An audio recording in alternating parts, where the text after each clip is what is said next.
nėra ženklo apsisukimo vieta, tai čia yra kaip sankryža. Tai čia turi laikytis anos dešinės pusės, nes mašina gali atvažiuoti. Tai rodi kairį. Ir dar lėčiau biški, tada va dabar pirmą pasiruošk ir važiuojam anoj pusėj, nes jeigu tu čia atsistosi, tai bus va taip, va taip, jie nori, jie tikrina sankabą ir palauksim, kol bus laisva. Čia galima į belė kurią, bet gal į tą pirmą važiuojam. Jau pradedam važiuoti.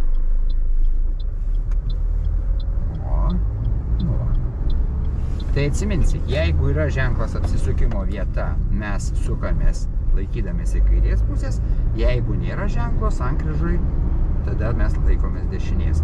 O kelyje su skiriama juosta, jeigu tai ne sankryža, tik tarpas be ženklo apsisukimo vieta, negalima apsisukti.